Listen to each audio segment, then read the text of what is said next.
have a special guest. He is an actor. He is a he has done so many things. I have a list of things. He's a model. Welcome, Darryl Chambers, aka DC. Hey, thank Welcome. you, thank you, thank you, thank you for having me. Thank you for being here. Oh, absolutely, the pleasure's all mine. So, DC, Mm-hmm. you have done so much modeling, acting.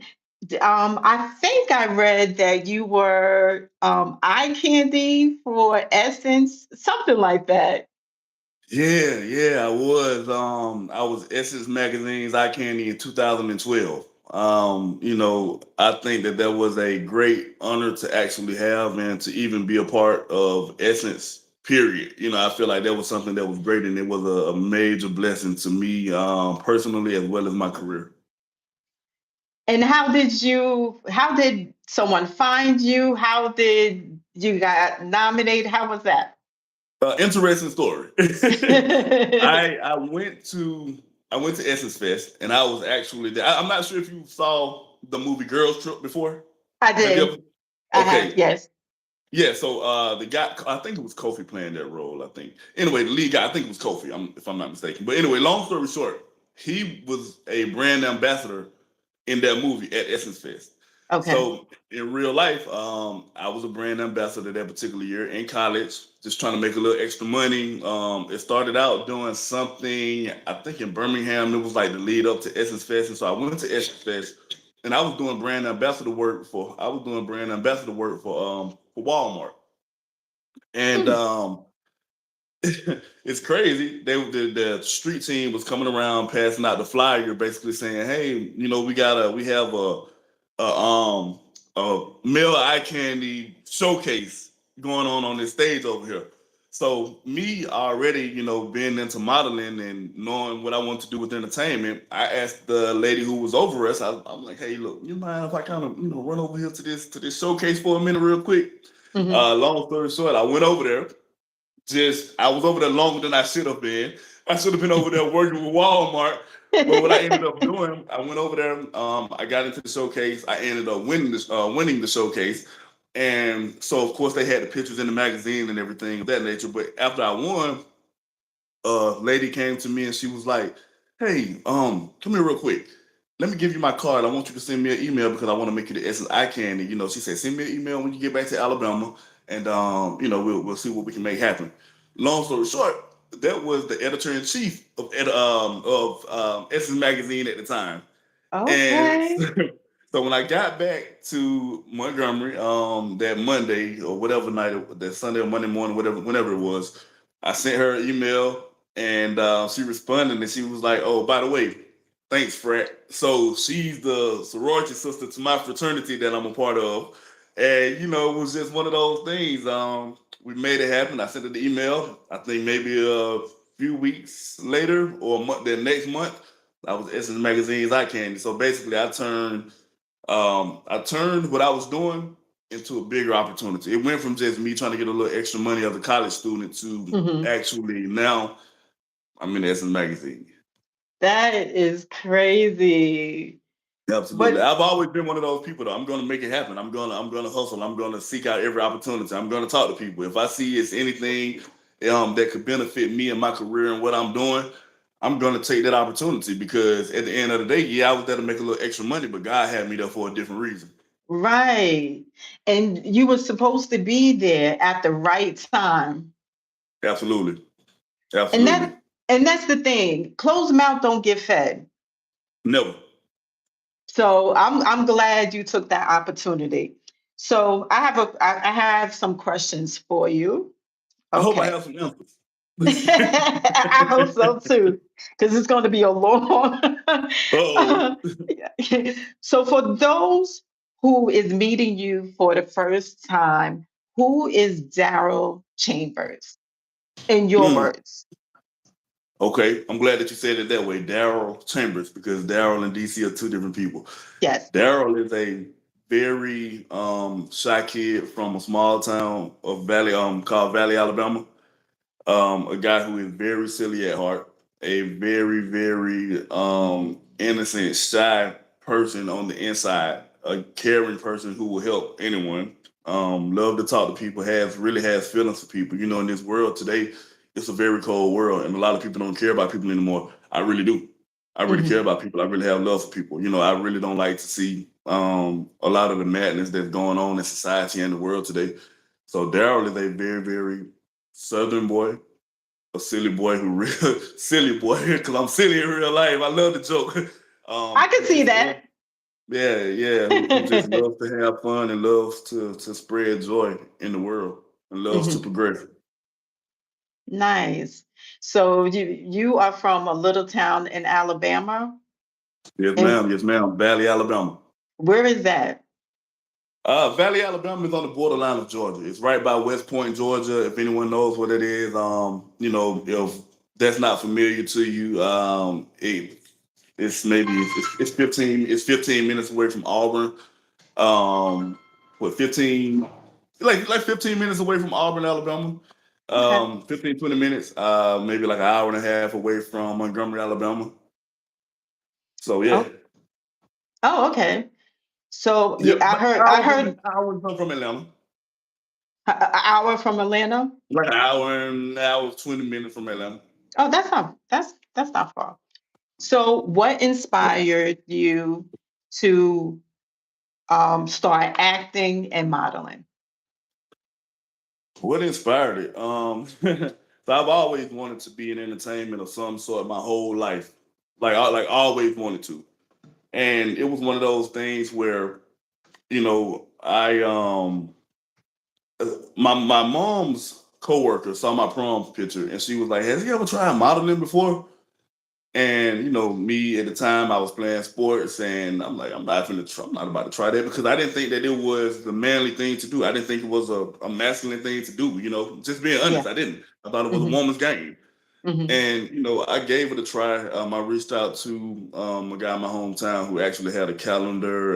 He always did a show every year for the people around, I guess, around our area, by the name of Toby the King, and he put me in his calendar as a feature male, and then he also put me in his show, in his fashion show, and after that I kind of liked it, and I grew up very shy, Hmm. so I was shy, I was an introvert, I didn't really hang with the in crowd. People knew me, but I also felt like you know I didn't I, I didn't really get as much recognition in a weird way. It was really weird because so many people knew me though because of playing sports and everything growing up in high school. Hmm. But I say all of that to say when I got to Alabama State University in Montgomery, I got into a show that a guy by the name of Perry Varner has called the Style Experience. And I think that was my first show walking in front of that many people. I want to say it was 1,200 people at that show or something like that. And before Facebook became what Facebook is today, I woke up the next day with so many friend requests and my pictures floating around, and I was like, you know what? I kind of like this attention. I can do this, right? I I can get kind of used like to it. this.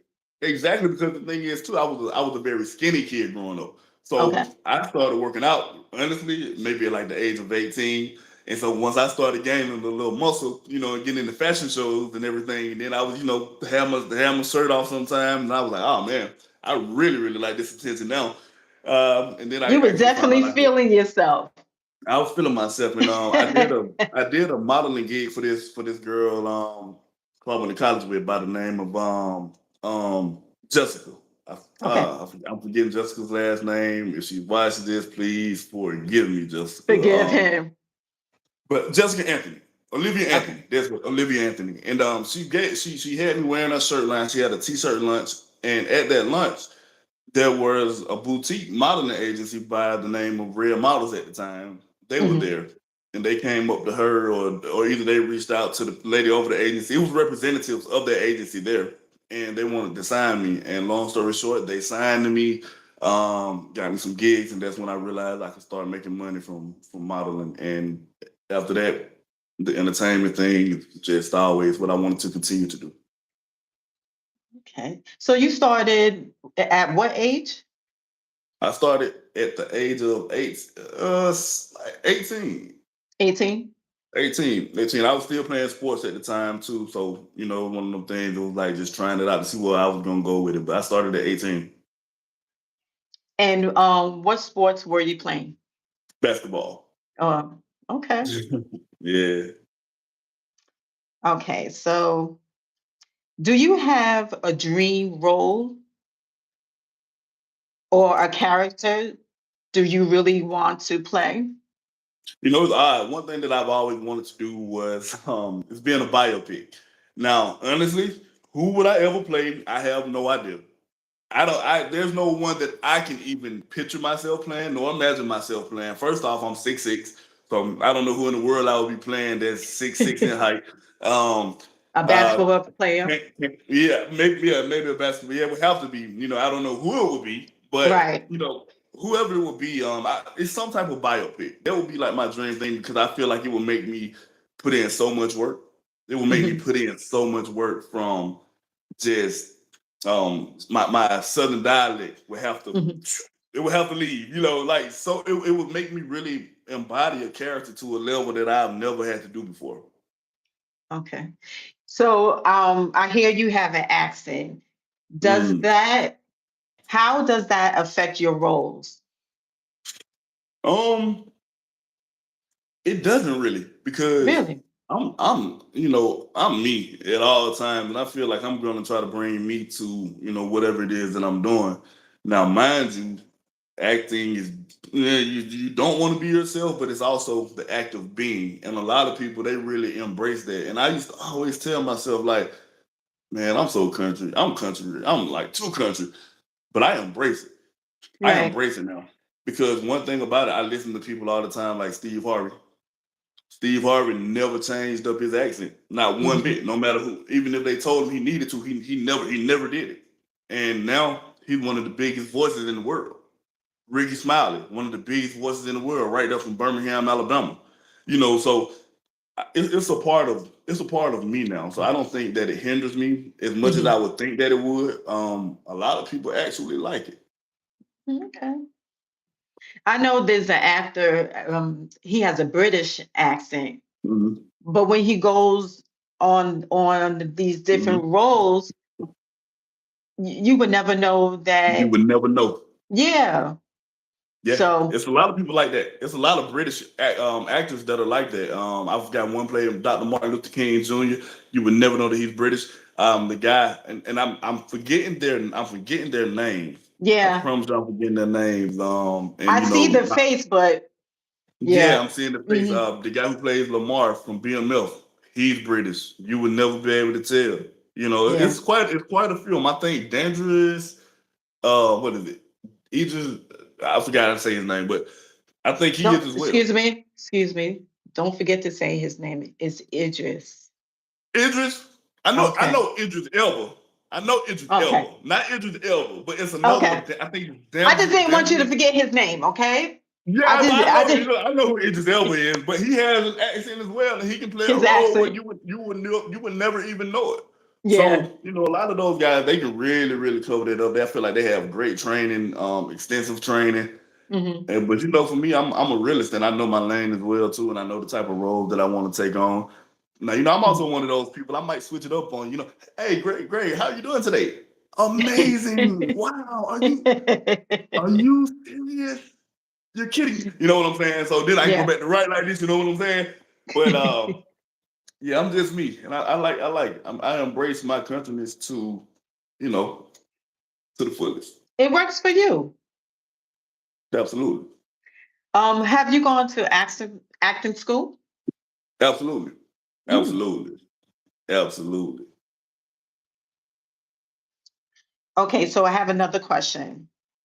Out of everything you have done, modeling, acting, hosting, what what came first? I think the modeling, right? Modeling was first. Modeling was And, first. Acting was second, and hosting came third. okay, so I know you did some hosting. What did you do?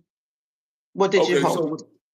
with the hosting, that came from people just asking me to host different Hmm. things at first. So it became from the MC hosting to doing podcasts, and things like that. So when I started hosting podcasts, I want to say the first thing that I hosted was, I want to say it was, yeah, it was historically black since the Yard Link Up. And the Yard Link Up is something on the platform for historically black sense that's geared toward HBCU, current students, alums, whoever the case may be, and or Divine Nine organization members. And that's a platform where we bring on different HBCU grads or current students, from all different walks of life, all different career paths, and I sit down, I talk to them about their HBCU experience, about their current career, about how HBCUs helped them along the way, how HBCUs kind of tailor their life to where they are now, or their Divine Nine organization, whichever one that they are, or both. And it's like it was a way for me to bridge the gap, because a lot of times we have what we need right here in our grasp, but we just don't know to reach out to them. If Right. you know, I'm just throwing this out there for instance. Oprah went to an HBCU. A lot of people don't know that. So if you want to walk the same path as Oprah, well, if you went to the same college that she went to, the same university, hey, you never know. It may be an instant connection if you ever meet Oprah. But without that Right. knowledge of knowing that she went to the same university as you would never know that. So I like to bridge the gap. I like to talk to HBCU alums who people can easily, reach out and send them a DM and make a connection and possibly get a job, possibly get a career, possibly get whatever it is that they want to do. So that was one of my major hosting gigs. We started a whole podcast with that. I was doing a show for a network called ICTV for a small minute, called the Rising Morning Show. That was very interesting. It was like you have your morning shows, and then of course you have your evening, you have your afternoon radio shows. But we did one that was kind of like a brunch hour show. Okay. So that was interesting, and I feel like that's one of those things that I'm able to be me at all times when I'm Mhm. hosting. I can be me. It's like take it or leave it. I don't have to switch up a thing. So that's how hosting came about. When they reached out to me about doing the HBCU show, Right. You don't have to act. You could just be yourself. I can just be me. Hmm. And also, you were in music videos, right? A lot of A lot of them. Since them. at what age? Did you start at 18 or I did start. I what started was your music first? video. What was your first music video? Ooh, my very first music video. Wow. You know what? I don't even remember what my first one was. I've Hmm. done so many Hmm. music videos. That's a great question. I really need to go back and think what my first music video was. Well, you done so many. It's easy to forget. It's easy to forget. I've probably done over 40, probably over 40 music videos for sure. Mhm. I read your bio, and it's very impressive. Well, thank you. Thank you. I appreciate that. Okay, so what's your favorite part about modeling and being in front of the camera? My favorite part. Yeah. Um, it's something that once again, it's something that I've always wanted to do. And I grew up a shy kid. So to now be out of that shell and to now have a certain level of notoriety and attention, and knowing that whatever I do is going to reach a great mass of people. I think that's my favorite part. You've been in magazines, and Mhm. that's something that's going to stay with you forever. Absolutely. When you have kids, you can show them, dad had it going on at one time. Absolutely. I can't wait. I'll say, how do you stay confident and comfortable during a photo shoot? Just used to it. I'm just used to it at this point. It's one of those things where now I've been doing it so long to the point where I embrace it. It's like Michael Jordan when he played basketball. It's like touching that court was his playground. He was clearly he was made for it. best in the world ever. If you ask me my personal opinion. Mhm. So, it's just a level of just after doing it so long. And once again, I feel like when you know what's made for you, or you know what you feel like your actual purpose and calling is, you're comfortable every time. Right. So I saw that you were in Fatal Attraction, and yeah, what's the other one? For My Man. Mhm. Uh, those are my shows. I loved, and I say loved those shows, but now I had to detox from it because I was just watching it too many times. So, how did you prepare for that? How did you audition for those Mm. roles? But with those particular roles, they'll come through like via email or through your agent, and whatever the case may be, and you send in a video, send a video back in, acting out whatever they tell you to act out.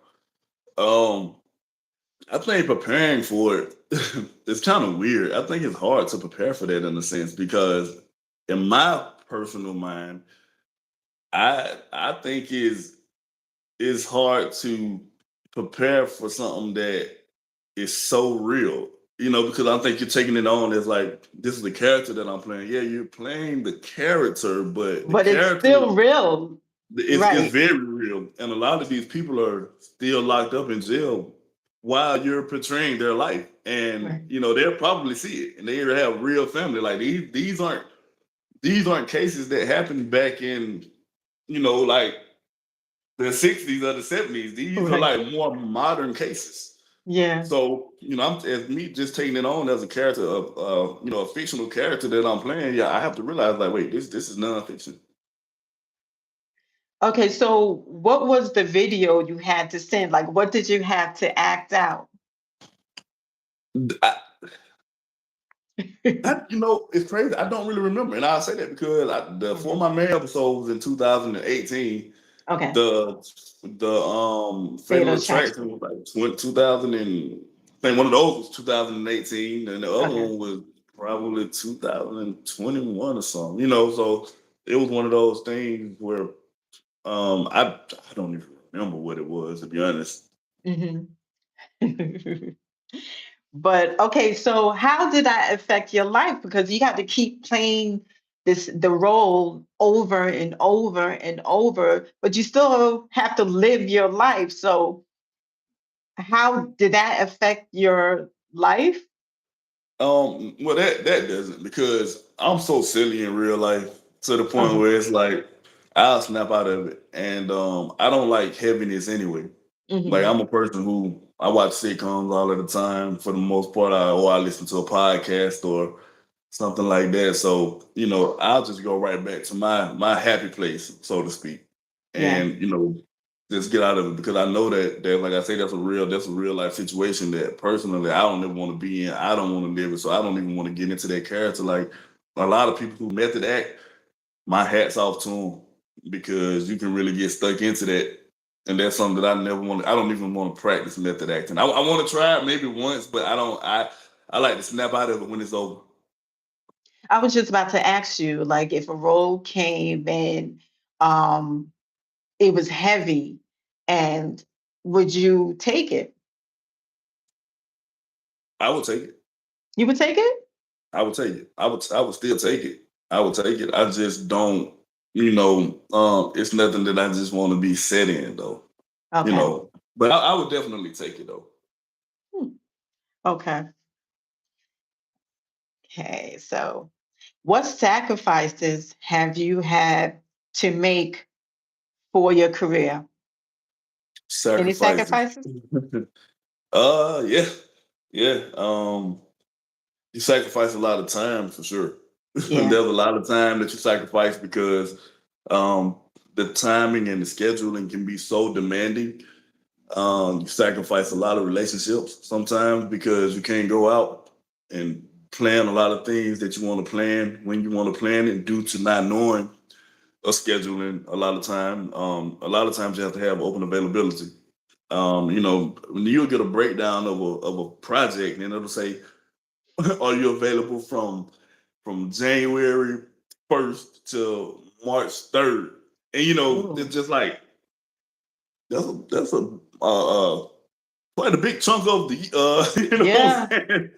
yeah. It's so it's just you have to have open availability. So it's like you'll be mad if you book something. Let's say you want to book something with your friends. Y'all book a trip overseas. You already pay your money, and then all of a sudden you can't go because you booked this particular role. So it's kind of hard. You have to really know when you're going to be off. You have to really know when you have that time, but it's kind of hard to know that. So you sacrifice a lot of time. You sacrifice doing certain things with certain people that you may really want to do, and you have to sacrifice going to a lot of different events that people want you to go to because you have to understand that you're working and it's very unorthodox. It's not a 9 to 5. No disrespect to nobody who has a 9 to 5 at all, but it's not that as far as scheduling. It's like Mhm. when you have a 9 to 5, regular job, or even if you work for yourself or whatever, for the most part, what time you're gonna go to work, you know what time you're gonna get off, you know what days you're Right. gonna have. Mhm. Whereas to a lot of times in entertainment, it's not quite like that until that project is over. Mm. So let me just ask you about dating. Okay. So how was that dating when you don't Um, have the time? it's hard. It's hard to date that way. It's very Mm. hard because you have to make time when you can. And people always say, yeah, you make time for what you want to make time for. Yeah, that's cool. But when are you able to make that time? And if you Right. can't make that time in a timely manner for some people, it just doesn't work for them. Sad to say, but it's true. And so, it can be very difficult. You have to have someone who really understands your schedule and understand what you do before you even get into it with them. They have to understand what they're coming into. Yeah. That's the best way to put it. And I'm pretty sure most women say they understand until they get into it and they don't see you for 3 months, 6 months, or like how do you keep the relationship fresh and spicy um, if you're gone well, for 3 months, 6 months? well, for one, like I said, you have to make time for what you made time for. And I feel like whenever I do have downtime, if you're around that person, like when you first initially start dating, it's harder. Yeah. It's harder than when you're already in it because once you're in it with someone, they kind of can understand a little bit more. And once you're done filming, no matter how late it is, you can still go see them, that night or the next day, and then you can see them when you're off, and you can, whatever you can go out to eat, go out to, whatever you want to do, because you can squeeze time in between those gaps that you just spontaneously have, or that may be planned sometimes. But I don't do long distance of relationships for that simple fact because it's hard for me to get out of town and really see a person, or if a person comes in to see me, it's like I don't know when you're really gonna see me because I don't know when I'm gonna have to work or when I'm not. I don't know when we're gonna be able to go out to dinner and go out to eat because I gotta work. So it's just one of those things. I've been in all of It's- those situations. yeah. So for the ladies, let me just ask and put it out there. Are you Mhm. single? I plead the fifth. I,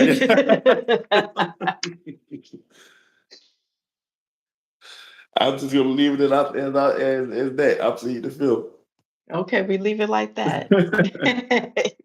Okay, so um, okay, so what do you think separates you from the other actors and models in the industry?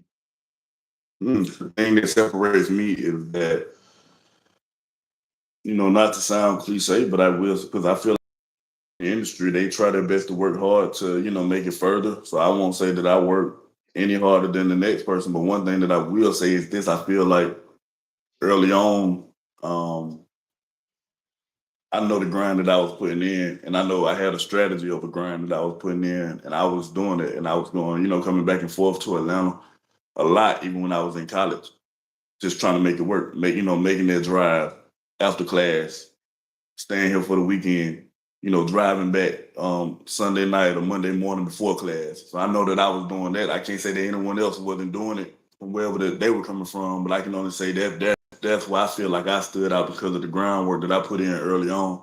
knowing what I wanted to do. Right. And that's the thing. People don't see the grind, the behind the scenes. They just see you, oh, he has done this and he's on here, but the grind is real, right? Absolutely. If Mm, people really understood some of the things that I've endured to try to, get to this point where I'm at now, it's I won't say that they wouldn't believe it, but it's more than a person would probably think. yeah. I remember So, emailing people. I'm mm, sorry, I just have no, to no, add go this. ahead. Go ahead. I remember emailing people. I would get up at a certain time, every morning when I was in college. I would get up at a certain time. And things are different now, the way that people communicate and things of that nature. But I would get up and email when I wanted to get in music videos. I would go find different female artists who I knew may need a lead male in their video, and I would email them at a certain time of the morning or DM because I wanted mine to be the first thing that they saw when they woke up, and I want mine to be at the top of their list of emails. If somebody emailed them before they go to bed, that's gonna be up under mine. If I go ahead and email them at 4 or 5 in the morning when they're waking up, they're gonna see that automatically. So I would do that. I was doing that for a long time, Mhm. emailing and DMing a lot of different artists, just even trying to get in my first music video. So people don't see that type of thing But like we talked about earlier, closed mouth don't get fed, at you all, know? at all. Like, um, I did the same thing, you know. I was just like, well, I just emailed you and asked you, would you come on my platform? And you said yes, you Absolutely, know, and I'm so absolutely. thankful. No, no, it's all good, and I understand it. I really understand when people hit me up once again wanting to do things because I totally understand how it was when I was trying to do that same thing, reach out to people, and it's crazy when you reach out to people, you can't get a response from people. It's like, what is going on? Right. And a lot of people don't understand either. It's the way that you approach people too.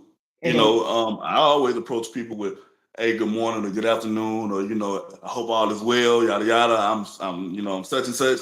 I'm reaching out to you in regards to doing this and the third. I have some people that reach out to me and say, "Hey, can you do this? Right. Can you don't even say hey sometimes. Can you do this?" I'm like, "No, I'm not about to do it now because first off, yeah, I'm doing well. Thank you for asking." Yeah, it's all in the approach, you Absolutely. know.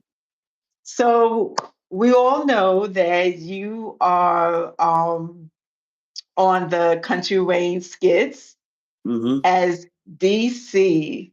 Yeah, yeah, yeah, So yeah. tell me about that. How did you get started? And when did you get started? Mm. How it's been a while. It's been like 3, 4 years. Like Like 3 years. Three. like going on 3 years, going on 3 years. I Because actually started with the no, skits. because I remember when you came on. Yeah, yeah, yeah, Hmm. yeah. A young lady by the name of Sydney who has SK Casting. She used to cast me for a lot of music videos back in the day. I won't say back in the day, but dating back to like some years ago. And I was always one of her people, man. That she knew I wanted more. She knew that I would always, I'm one of those people. I'm sure set on time.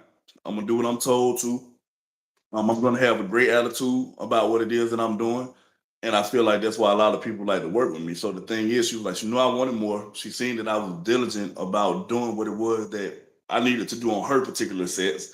And when it came across her desk, because she was casting for like the church, the members of the church when Wayne was doing the skits in the church with him and Mike and different people. Yeah. So she was the casting for the congregation.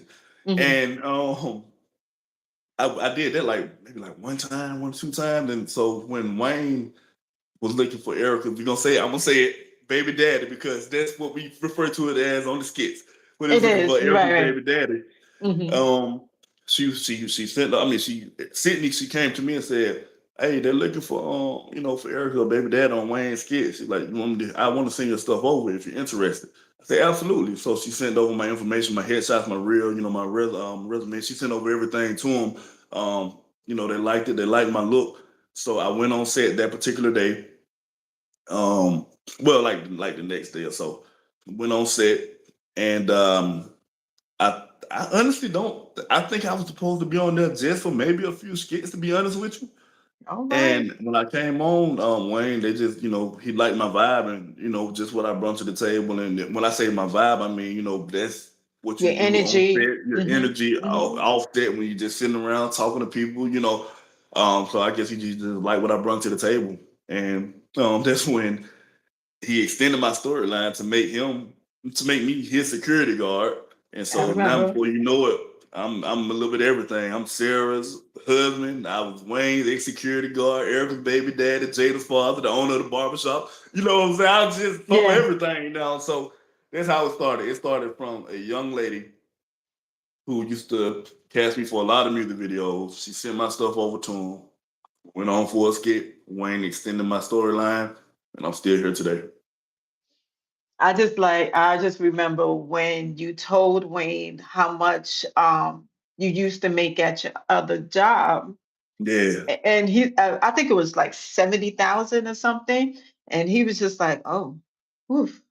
I- Like he said something to the effect like, I didn't think it was going to be 70,000, but it was just funny, just the way he was looking. And yeah. Yeah, that was So, funny. That was funny. yeah. That was funny. Honestly, I wanted that particular scene. I wanted to bust out laughing myself right then and there. Promise you, I did. I know, because the way he was looking like, whoa, Yeah, yeah, I didn't think it was going to be 70,000, but absolutely. that was funny. And how did you and the cast get along? Because it seems like you all get along. Because I seen a video of a delivery person. She was I guess dropping off food, and she saw either you or Erica, and she was so surprised. And I Hmm. think Erica was like, "Sarah's here too," and it just seemed like you all get along very well. Yeah, we do. We do. We do get along. Different the way that it is different producers with different storylines. So Erica, is a wide production. You have Mike, he's the producer over his production. D is over here. Just Amber. Different people. Wayne is the producer, of course.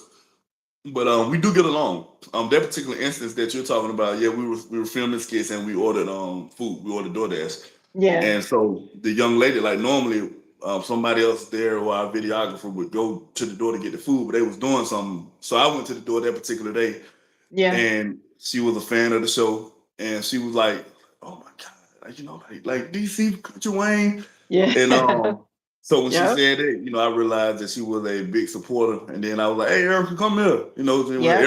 When Erica came, she was like, "Yeah, Sarah's here too." So He she said, was like, "Yup, she just ran into a day where pretty much everybody was there on our particular storyline, and we just told her to come in, talk to her for a minute, took a picture and everything, and yeah, I think it made her day, but she made ours as well. Anytime that someone is a supporter of me, I think people don't understand. No matter how many people come up to me each and every day, no matter how many people DM me or want to take a picture or want to talk, it makes my day just as much because I just love the support that I get. I love the support from the blessings that God has given me in the position that He's put me in. So I'm one of yeah." those people. I tell people all the time. I stop and talk to people anywhere. The only Mhm. time that I probably won't, I would have to really be at the airport running to a flight. Other than that, I'll stop and talk. I'll stop and talk, take Right. a picture, whatever. Well, I knew you were like that on your post. You said about merch. Hmm. You said, yeah, you were saying that whoever has merch that Hmm. you was like, send it to me that you will wear it. Wait, by the way, I sent you a shirt. Hopefully you got it. You know what? I absolutely do. The thing is, I was about to actually wear it. Oh, But you should have. I was about to wear it. I was about to wear it, but I put this on because I had something else I had to do too. I got to go immediately after we get done with this interview. So I got Mhm. to do something else. But yeah, I received it and I absolutely love it. I absolutely love it. You'll absolutely be Thank seeing it. You'll you. absolutely be seeing it on my page very soon. You'll be seeing it. You'll be seeing it on the skit very soon. So Okay. Well, thank you, thank you, thank you. Can you just shout out my YouTube channel and everything when you I wear will it? look. I will definitely Because I would because definitely do that. my information's not on there. Yeah, yeah, for sure. I got you. Okay. So who inspired you? Who inspired me? Who Hmm. inspired me to do what exactly? Okay. So who inspires you the most in the industry? Oh, in the industry. Oh man, Hmm. inspired me. You know what? What's crazy now? Well, I'll say this. I'll put it this way. I look at certain people who um. Be careful. How can I say it? How can I say it? I'm careful who I look at who is already in the industry as far as inspiration. Okay. One person who I mentioned earlier, I feel like the way that he moves is amazing. I like the way that Steve Harvey moves. Yeah. Steve Harvey is an inspiration to me because he will turn one hustle to another. And like I stated, he doesn't really change too much for anybody. You know, he'll tell you. He'll tell you, and when I say this, I'm speaking grammatically incorrect right now. He'll tell you he can't talk right. He'll tell you that. You know, he'll tell He has whatever. said that. Yes. Yeah, he'll tell you. Hmm. So, but the thing is, he's turning it into commercials, hosting several TV shows. Man, I mean, he's hosting some of the biggest shows on primetime TV, and that, you know, he's done it. Hmm. And so I feel like that's a major inspiration because it lets me know that, hey, be you, Be you. authentically be you, and bring something authentic. That'll bring something authentic to whatever production or anything that you're doing because you're you, and can't nobody do you like you do you. That's right. Um, I like, you know, him, and honestly being around Wayne is an inspiration because man, you hear people say things all the time like I got it from the mud, I got it from the bottom, I did this and the third, but being around a person who's really helped elevate my career, change my life, yeah. To see that, Right. he's definitely an inspiration because I'm seeing how he's doing. I'm seeing the machine that he's created. You know, Mm. I'm seeing it behind the scenes, and I'm like, oh, this is real because this ain't just nothing that when you go on these podcasts telling people how it happened and what he's doing, that's not a facade. That's for real. It's like, yeah, he's created a empire. But he started from the bottom. It Started wasn't from the bottom. easy. No, it wasn't. Nah, no, not at all. Hmm.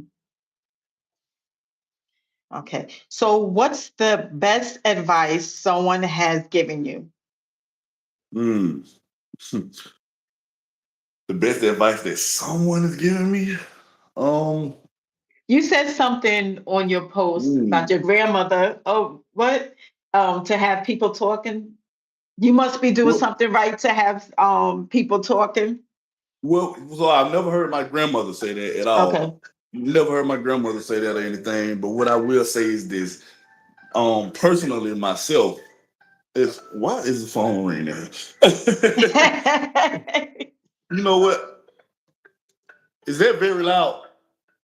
hear All right, hold on. it. Hey.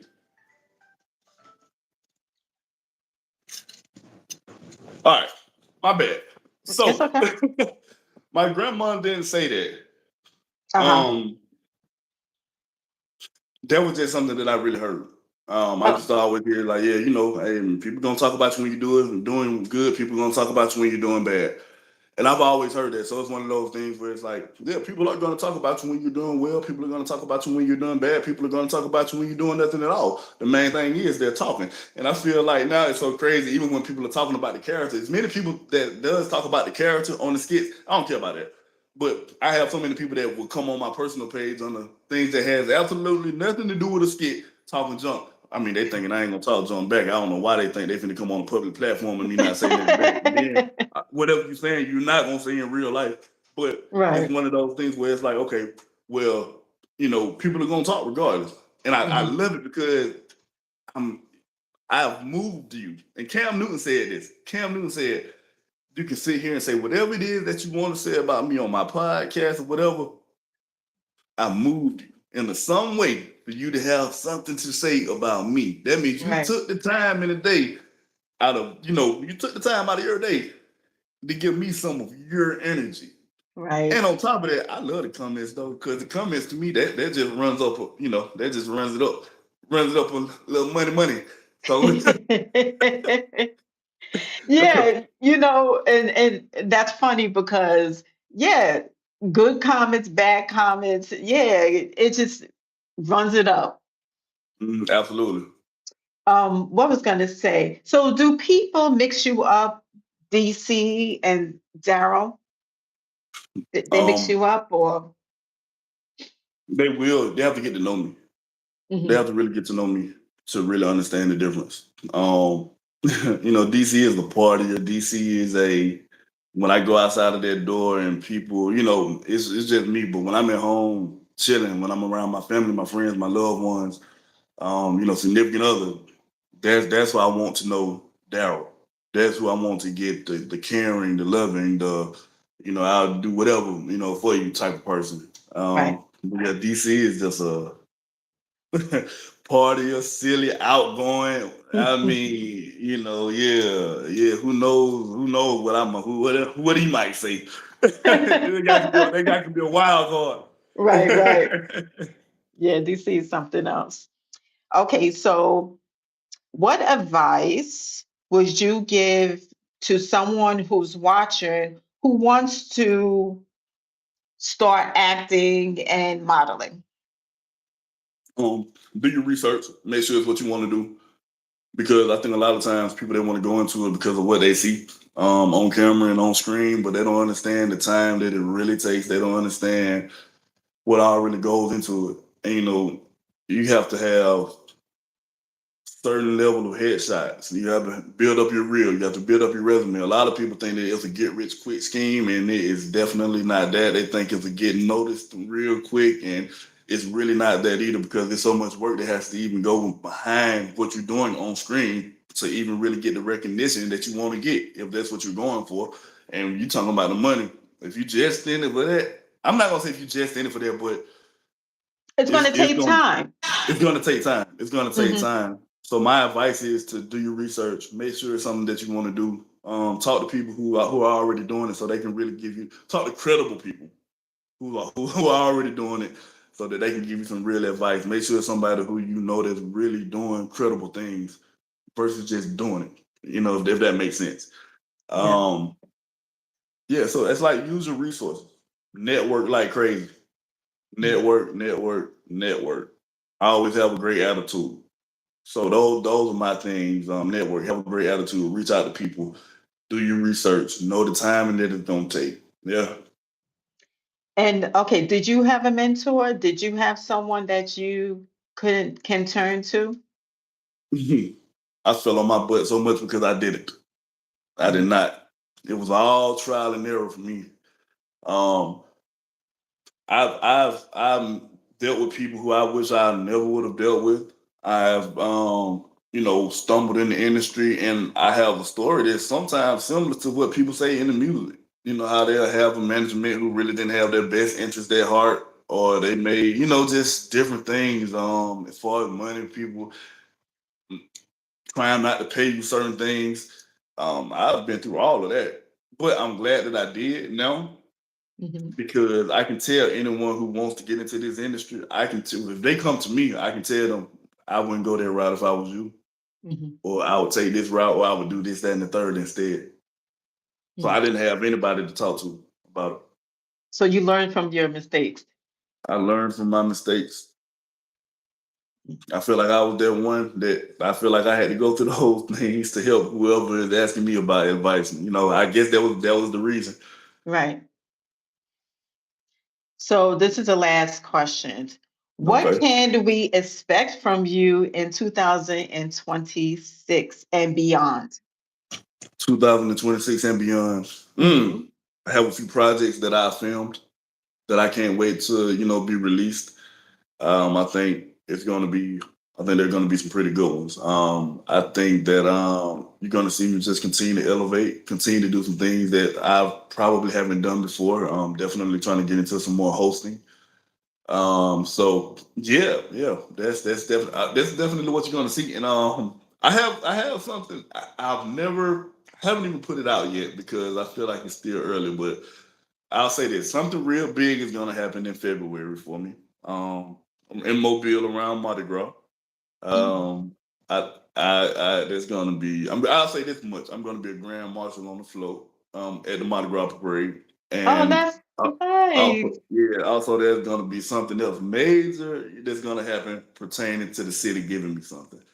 Oh Um, my so I gosh, think, yeah, that yeah, is so nice. absolutely, absolutely. So, yeah, it's gonna be 2026. I look forward to it being an amazing year. Big things. Yeah. DC, it was such a pleasure having you. I really enjoyed this interview. I would love for you to come back Absolutely. if when you have time. I know you're busy. Hey, absolutely. I would definitely come back. Absolutely. All you got to do, hit me up. I Thank you for will. having me. Of course. Of Thank you, thank course. you, thank you, thank you. Continue to do what you're doing as well. Like I said, the pleasure was all mine to be a part of your platform.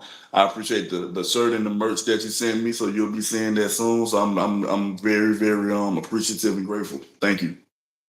Thank you. Thank you everyone for joining. Don't forget to subscribe, like, share, and we will see DC hopefully again next year. There we go. Absolutely. Well, you keep doing what you're doing, and we will talk soon. Thank you, thank you. Much love. Same to you. Bye. How about?